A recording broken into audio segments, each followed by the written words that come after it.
ನಮಸ್ಕಾರ ಎಲ್ಲರಿಗೂ, welcome back to my blogs. ಇದು 3ನೇ ಸೋಮವಾರ, ಕಾರ್ತಿಕ್ ಸೋಮವಾರ ಆಗಿರೋದ್ರಿಂದ ಅವತ್ತು ನಾನು ಬೆಳಗ್ಗೆನೇ ಎದ್ದು ಮನೆ ಕೆಲಸ ಎಲ್ಲ ಮುಗಿಸಿ ಪೂಜೆ ಮಾಡಿಕೊಂಡು ಇವತ್ತು ಕಾರ್ತಿಕ್ ಸೋಮವಾರ ಆಗಿರೋದ್ರಿಂದ ಸೀತ್ಪೆಟ್ಟಕ್ಕೆ ಹೋಗೋಣ ಅಂತ ಬೆಳಗ್ಗೆನೇ ನಾವು ಸೀತ್ಪೆಟ್ಟಕ್ಕೆ ಅಂತ ಕೆಲಸ ಎಲ್ಲ ಮುಗಿಸಿ ನನ್ನ ಮಗಳು ಕಾಲೇಜ್ಗೆ ಹೋಗಾಯಿತು. ನಾವು ಹೊರಡ್ತಾ ಇದ್ದೀವಿ. ನಾವು ನಮ್ಮ ಮನೆಯವರು ಮತ್ತು ನಮ್ಮ ಸಿಸ್ಟರ್ ಮನೆಯವರು ಎಲ್ಲರೂ ಸೇರಿ ನಾವು ಸೀತ್ಪೆಟ್ಟಕ್ಕೆ ಬಂದ್ವಿ. ಸೀತ್ಪೆಟ್ಟಕ್ಕೆ ಬರೋಷ್ಟರಲ್ಲಿ 12 ಗಂಟೆ ಆಗ್ಬಿಟ್ಟಿತ್ತು, ರಶ್ ಆಗಿಬಿಟ್ಟಿತ್ತು.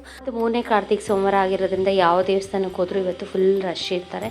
ಎಲ್ಲ ಕಡೆನೂ ಬೆಳಗ್ಗೆಯಿಂದ ಸಂಜೆವರೆಗೂ ದೀಪ ಹಚ್ತಾನೆ ಇರ್ತಾರೆ. ಕಾರ್ತಿಕ್ ಸೋಮವಾರಗಳಲ್ಲಿ ದೀಪ ಹಚ್ಚೋದು ತುಂಬಾ ಒಳ್ಳೆಯದು. ಮನೆಯಲ್ಲೂ ಸಹ ನಾವು ಬೆಳಗ್ಗೆ ಸಂಜೆ ದೀಪ ಹಚ್ಚಬೇಕು ಬಾಗ್ಲಲ್ಲಿ. ದೇವಸ್ಥಾನದಲ್ಲಿ ಸಂಜೆ ಹೊತ್ತು ಅಥವಾ ಬೆಳಗ್ಗೆ ಹೊತ್ತು ಈ ರೀತಿ ದೀಪ ಹಚ್ತೀವಲ್ಲ, ಅದೇ ರೀತಿ ಕೆಲವರು ಮನೆಯಲ್ಲೂ ಸಹ ಬೆಳಗ್ಗೆನೆ ಪೂಜೆ ಮುಗಿಸಿ ದೀಪ ಹಚ್ಚಿ ಆ ದೀಪ ಆರದೇ ಇರೋ ಹಾಗೆ ಸಂಜೆವರೆಗೂ ಮನೆಯಲ್ಲಿ ದೀಪಾರಾಧನೆ ಮಾಡ್ತಾರೆ. ಈ ರೀತಿ ದೀಪಾರಾಧನೆ ಮಾಡೋರು ಬೆಳಗ್ಗೆಯಿಂದ ಸಂಜೆವರೆಗೂ ಉಪವಾಸ ಇರ್ತಾರೆ. ಕಾರ್ತಿಕ್ ಸೋಮವಾರಗಳಲ್ಲಿ ಕೆಲವರು ಉಪವಾಸ ಇರ್ತಾರೆ, ಕೆಲವರು ಇರಲ್ಲ. ಹಾಗೇನೂ ದೀಪ ಹಚ್ಚಬಹುದು. ವರ್ಷ ಕಾರ್ತಿಕ್ ಸೋಮವಾರಗಳಲ್ಲಾಗಲಿ ಅಥವಾ ಶ್ರಾವಣ ಶನಿವಾರಗಳು ಬಂದಾಗ ಮನೆ ದೇವಸ್ಥಾನಕ್ಕೆ ಹೋಗಿ ಪೂಜೆ ಮಾಡಿಸ್ತಾರೆ. ಸೀತ್ಪೆಟ್ಟದಲ್ಲಿ ತುಂಬಾ ಜನ ಚಿಕ್ಕ ಮಕ್ಕಳಿಗೆ ಹೂವು ಮೂಡಿಸಿ ಕಿವಿ ಚುಚ್ಚು ಶಾಸ್ತ್ರ ಕೂಡ ಇಲ್ಲಿ ಮಾಡ್ತಾರೆ. ನಾನು ಸಹ ಕಾರ್ತಿಕ್ ಸೋಮವಾರಗಳಲ್ಲಿ ದೀಪ ಹಚ್ತೀನಿ. ಸಂಜೆ ಹೋಗಿ ದೇವಸ್ಥಾನದಲ್ಲಿ ದೀಪ ಹಚ್ಚಿ ಬರಬೇಕು. ನಾವು ದೇವ್ರ ದರ್ಶನ ಮುಗಿಸ್ಕೊಂಡು ಹೊರಗಡೆ ಬರೋಷ್ಟರಲ್ಲಿ 2 ಗಂಟೆ ಆಗ್ಬಿಟ್ಟಿತ್ತು. ಬೆಟ್ಟದ ಮೇಲೆ ಸೀತ್ ಭೈರವೇಶ್ವರ ದೇವಸ್ಥಾನ ಇರೋದ್ರಿಂದ ಅಲ್ಲಿ ದರ್ಶನ ಎಲ್ಲ ಮುಗಿಸ್ಕೊಂಡು ನಾವು ಬೆಟ್ಟದಿಂದ ಇಳಿದ ಮೇಲೆ ಇಲ್ಲಿ ಗಂಗಮ್ಮನ ದೇವಸ್ಥಾನ ಇದೆ. ಗಂಗಮ್ಮನ ದೇವಸ್ಥಾನ ಇದು ಮೂಲ ದೇವಸ್ಥಾನ. ಚಿಕ್ಕದಾಗಿ ದೇವಸ್ಥಾನ ಇತ್ತು. ಫಸ್ಟ್ ಇಲ್ಲೇ ಪೂಜೆ ಮಾಡ್ತಾ ಇದ್ರು. ಇವಾಗ ಪಕ್ಕದಲ್ಲಿ ದೇವಸ್ಥಾನ ಕಟ್ಟಿದ್ದಾರೆ. ಸೊ ಅಲ್ಲಿ ದೇವ್ರ ದರ್ಶನ ಮುಗಿಸ್ಕೊಂಡು ಇಲ್ಲಿ ಬಂದು ದೇವಸ್ಥಾನದಲ್ಲಿ ಇಲ್ಲೂ ಸಹ ಪೂಜೆ ಮಾಡಿಸ್ಕೊಂಡು ನಾವು ಹೊರಗಡೆ ಬರೋಷ್ಟರಲ್ಲಿ 2:30-3 ಗಂಟೆ ಆಗಿತ್ತು.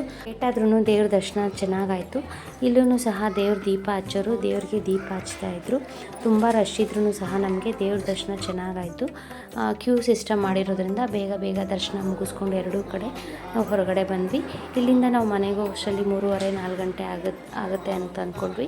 ಬೆಟ್ಟದಲ್ಲಿ ದರ್ಶನ ಮುಗಿಸ್ಕೊಂಡು ನಾವು ಹೊರಡೋಷ್ಟರಲ್ಲಿ ಅಲ್ಲಿ 3 ಗಂಟೆ ಆಗಿತ್ತು. ಮನೆಗೆ ಹೋಗೋಷ್ಟರಲ್ಲಿ 1.5 ಅವರ್ ಆಯಿತು. ಮಾವ ಮನೆಗೆ ಹೋಗಿ ಅಲ್ಲಿ 6 ಗಂಟೆವರೆಗೂ ನಮ್ಮ ಮಾವ ಮನೆಯಲ್ಲಿತ್ತು. ಅಲ್ಲೇ ಊಟ ಮಾಡಿಕೊಂಡು ಮನೆಗೆ ಬರೋಷ್ಟರಲ್ಲಿ 6:30 ಆಯಿತು. 6:30ಗೆ ಬಂದಾದಮೇಲೆ ಮನೆಯಲ್ಲಿ ಪೂಜೆ ಆಗಿತ್ತಲ್ಲ, ದೀಪ ಹಚ್ಚಿರಲಿಲ್ಲ. ಬಾಗಿಲಲ್ಲಿ ದೀಪ ಹಚ್ಬಿಟ್ಟು ದೇವಸ್ಥಾನಕ್ಕೆ ಬಂದ್ವಿ ದೀಪ ಹಚ್ಚೋದಕ್ಕೆ ಅಂತ. ದೀಪ ಹಚ್ಚೋದಕ್ಕೆ ನಾನು ಮೊದಲೇ ಮನೆಯಲ್ಲಿ ಅಕ್ಕಿ, ಅಚ್ಚಬೆಲ್ಲ, ದೀಪ, ಬತ್ತಿನ ಅಥವಾ ಎಣ್ಣೆಯಲ್ಲಿ ನೆನೆಸಿ ಆದರೂ ತೊಗೊಂಬರ್ಬೋದು. ಇಲ್ಲ ಕೆಲವೊಂದು ಬತ್ತಿನ ನೆನೆಸೋ ಅವಶ್ಯಕತೆ ಇರೋಲ್ಲ.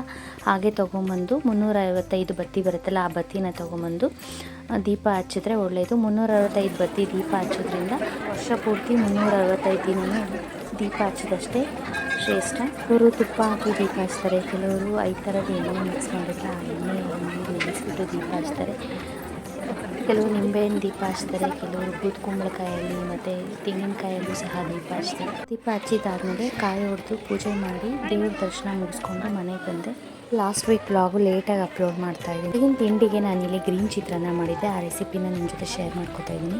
ತಿಂಡಿಗೆ ಯಾವಾಗ್ಲೂ ನಾವು ಚಿತ್ರಾನ್ನ ಮಾಡ್ತಾ ಇರ್ತೀವಿ. ಯಾವಾಗಲೂ ಒಂದೇ ಥರ ಚಿತ್ರಾನ್ನ ಮಾಡೋದಕ್ಕಿಂತ ಈ ರೀತಿ ಡಿಫ್ರೆಂಟ್ ಆಗಿ ಗ್ರೀನ್ ಚಟ್ನಿ ಚಿತ್ರಾನ್ನ ಟ್ರೈ ಮಾಡಿ ನೋಡಿ, ತುಂಬ ಚೆನ್ನಾಗಿರುತ್ತೆ. ಮೊದಲಿಗೆ ಮಿಕ್ಸಿ ಜಾರ್ ತಗೊಂಡು ನಾನು ಇಲ್ಲಿ ಖಾರಕ್ಕೆ ಅಂತ ಒಂದು 8-10 ಹಸಿಮೆಣಸಿನಕಾಯಿ ಹಾಕೊಂಡಿದ್ದೀನಿ. 1 ಹಿಡಿಯಷ್ಟು ಪುದೀನ ಸೊಪ್ಪನ್ನ ಹಾಕೊಂಡಿದ್ದೀನಿ. 1 ಹಿಡಿಯಷ್ಟು ಕೊತ್ತಂಬರಿ ಸೊಪ್ಪು ತಗೊಂಡಿದ್ದೀನಿ. ಹಸಿ ಕರ್ಬೇವಿನ ಸೊಪ್ಪು ಇದ್ರೆ ನಾವು ಹಸಿ ಕರ್ಬೇವಿನ ಸೊಪ್ಪು ಎಲೆನ ಹಾಕೊಂಡಾದ್ಮೇಲೆ ನಾನಿಲ್ಲಿ 1/4 ಚಿಪ್ಪಷ್ಟು ಸ್ವಲ್ಪ ಕೊಬ್ಬರಿ ಹಾಕೋಬೇಕು. ತುಂಬಾ ಜಾಸ್ತಿ ಹಾಕೋಬಾರ್ದು. ಕೊಬ್ಬರಿನ ರುಬ್ಕೋಬೇಕು ಅಂತಾನೆ ಇಲ್ಲ, ನಾವು ತುರಿದು ಕೂಡ ಹಾಕೋಬಹುದು. ನಾನಿಲ್ಲಿ ಕೊಬ್ಬರಿ, ಹಸಿಮೆಣಸಿನಕಾಯಿ, ಕೊತ್ತಂಬರಿ ಸೊಪ್ಪು, ಪುದೀನ, ಒಂದ್ ಸ್ವಲ್ಪ ಕರ್ಬೇವಿನ ಸೊಪ್ಪನ್ನ ಹಾಕೊಂಡು ತರಿಯಾಗಿ ರುಬ್ಕೊಂಡಿದ್ದೀನಿ. ಒಗ್ಗರಣೆ ಹಾಕೊಳ್ಳೋದಕ್ಕೋಸ್ಕರ ಪಾತ್ರೆ ಇಟ್ಟು ಅದರಲ್ಲಿ ನಾನು 1 ಟೇಬಲ್ ಸ್ಪೂನ್ ಅಷ್ಟು ಎಣ್ಣೆ ಹಾಕೊಂಡು ಸಾಸಿವೆ ಹಾಕೊಂಡಿದ್ದೀನಿ. ಸಾಸಿವೆ ಸಿಡಿಯಕ್ಕೆ ಸ್ಟಾರ್ಟ್ ಆದ್ಮೇಲೆ ಇಲ್ಲಿ ನಾನು ಹಸಿ ಕರ್ಬೇವಿನ ಸೊಪ್ಪು ಹಾಕೊಂಡು ಕಡಲೆಬೇಳೆ 1 ಸ್ಪೂನ್, ಉದ್ದಿನ ಬೇಳೆ 1 ಸ್ಪೂನ್ ಹಾಕೊಂಡಿದ್ದೀನಿ. ಕಡಲೆಬೇಳೆ, ಉದ್ದಿನ ಬೇಳೆನ ಸ್ವಲ್ಪ ಎಣ್ಣೆನಲ್ಲಿ ಫ್ರೈ ಮಾಡ್ಕೊಂಡು ನಾನು ಇಲ್ಲಿ ಒಂದ್ ಸ್ವಲ್ಪ ಕಡಲೆ ಬೀಜ ಹಾಕೋತಾ ಇದ್ದೀನಿ. ನಾವು ಕಡಲೆಬೇಳೆ, ಉದ್ದಿನ ಬೇಳೆ ಹಾಕೋದ್ರಿಂದ ನಾವು ತಿನ್ಬೇಕಾದ್ರೆ ನಮಗೆ ಚಿತ್ರಾನ್ನದಲ್ಲಿ ಅಲ್ಲಲ್ಲಿ ಕಡಲೆಬೇಳೆ, ಉದ್ದಿನ ಬೇಳೆ, ಕಡಲೆ ಬೀಜ ಸಿಗ್ತಾ ಇದ್ರೆ ಟೇಸ್ಟ್ ತುಂಬಾ ಚೆನ್ನಾಗಿರುತ್ತೆ. ಕಡಲೆ ಬೀಜನ ಕ್ರಿಸ್ಪಿ ಆಗೋವರೆಗೂ ಎಣ್ಣೆನಲ್ಲಿ ಫ್ರೈ ಮಾಡ್ಕೊಂಡಾದ್ಮೇಲೆ ನಾವು ಕಟ್ ಮಾಡಿ ಇಟ್ಕೊಂಡಿರೋ ಈರುಳ್ಳಿ ಹಾಕಿ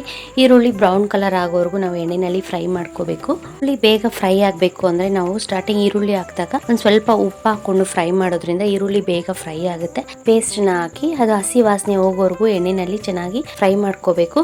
ಎಣ್ಣೆ ಸ್ವಲ್ಪ ಮೇಲೆ ತೇಲಕ್ಕೆ ಸ್ಟಾರ್ಟ್ ಆಗುತ್ತೆ ಫ್ರೈ ಮಾಡ್ತಾ ಅದುವರೆಗೂ ನಾವು ಆ ಪೇಸ್ಟ್ನ ಫ್ರೈ ಮಾಡ್ಕೋಬೇಕು. ನಾವು ಪೇಸ್ಟನ್ನು ಮಾಡ್ಕೊಳ್ಳುವಾಗ ಯಾವುದೇ ರೀತಿ ನೀರೇನು ಹಾಕೊಳ್ಳೋ ಅವಶ್ಯಕತೆ ಇರಲ್ಲ. ಹಾಗೇನೆ ಪೇಸ್ಟ್ ಮಾಡಿಕೊಂಡು ಈ ರೀತಿ ಫ್ರೈ ಮಾಡ್ಕೋಬೇಕು. ಚಿತ್ರಾನ್ನಕ್ಕೆ ಯಾವುದೇ ರೀತಿ ಬೆಳ್ಳುಳ್ಳಿ ಶುಂಠಿ ಅವಶ್ಯಕತೆ ಇರಲ್ಲ.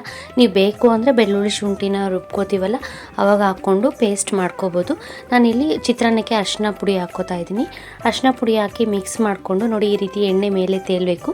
ಅದುವರೆಗೂ ನಾವು ಮೀಡಿಯಮ್ ಉರಿನಲ್ಲಿ ಇಟ್ಕೊಂಡು ಚೆನ್ನಾಗಿ ಗೊಜ್ಜನ್ನ ಫ್ರೈ ಮಾಡ್ಕೋಬೇಕು. ಗೊಜ್ಜು ಫ್ರೈ ಆದಮೇಲೆ ನೋಡಿ, ಈ ರೀತಿ ಎಣ್ಣೆ ಬಿಡ್ತಾ ಇದೆ.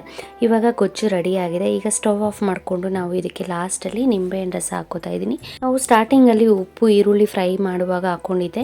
ಮಧ್ಯದಲ್ಲಿ ನೋಡಿಕೊಂಡು ನಮಗೆ ಉಪ್ಪು ಬೇಕು ಅನ್ಸಿದ್ರೆ ನಾವು ಹಾಕಿ ಮಿಕ್ಸ್ ಮಾಡ್ಕೋಬೋದು. ನಿಂಬೆಹಣ್ಣು ರಸ ಹಾಕಿ ಮಿಕ್ಸ್ ಮಾಡ್ಕೊಂಡ್ರೆ ಗೊಜ್ಜು ರೆಡಿ ಆಗಿದೆ, ಚಿತ್ರಾನ್ನ ಗೊಜ್ಜು. ನಾವು ಮಾಡಿಟ್ಕೊಂಡಿರೋ ಅನ್ನನ ತುಂಬಾ ಬಿಸಿ ಬಿಸಿ ಆಗಿರುವಾಗಲೇ ಮಿಕ್ಸ್ ಮಾಡಬಾರ್ದು. ಅನ್ನನ ಮಾಡಿದ ತಕ್ಷಣ ಹಾಗೆ ಮಿಕ್ಸ್ ಮಾಡಕ್ ಹೋದ್ರೆ ಕೆಲವು ಸಲ ಮೆತ್ತಕ್ಕಾಗ್ಬಿಡುತ್ತೆ. ಸೊ ಅದಕ್ಕೆ ನಾವು ಸ್ವಲ್ಪ ತಣ್ಣಕ್ಕಾದ್ಮೇಲೆ ಮಿಕ್ಸ್ ಮಾಡೋದ್ರಿಂದ ಅನ್ನ ಉದ್ರುದ್ರಾಗುತ್ತೆ. ಅನ್ನನ ಗೊಜ್ಜಿನ ಜೊತೆ ಮಿಕ್ಸ್ ಮಾಡಿಕೊಂಡ್ರೆ ಸಕ್ಕ ಟೇಸ್ಟಿಯಾದ ರುಚಿಕರವಾದ ಗ್ರೀನ್ ಚಟ್ನಿ ಚಿತ್ರಾನ್ನ ರೆಡಿ ಆಗುತ್ತೆ. ನಾವು ಯಾವಾಗಲೂ ಒಂದೇ ಥರ ಚಿತ್ರಾನ್ನ ಮಾಡ್ಕೊಳ್ಳೋದಕ್ಕಿಂತ ಈ ರೀತಿ ಬ್ರೇಕ್ಫಾಸ್ಟ್ಗೆ, ಮಧ್ಯಾಹ್ನ ಲಂಚ್ ಬಾಕ್ಸ್ಗೆ ಈ ಗ್ರೀನ್ ಚಿತ್ರಾನ್ನ ಟ್ರೈ ಮಾಡ್ಬೋದು. ತುಂಬ ಚೆನ್ನಾಗಿರುತ್ತೆ. ಸೊ ನೀವು ಸಹ ಟ್ರೈ ಮಾಡಿ ನೋಡಿ. ಈ ವಿಡಿಯೋ ನಿಮ್ಗೆ ಇಷ್ಟ ಆದರೆ ಪ್ಲೀಸ್ ಲೈಕ್ ಮಾಡಿ, ಶೇರ್ ಮಾಡಿ, ಸಬ್ಸ್ಕ್ರೈಬ್ ಮಾಡಿ. Thank you.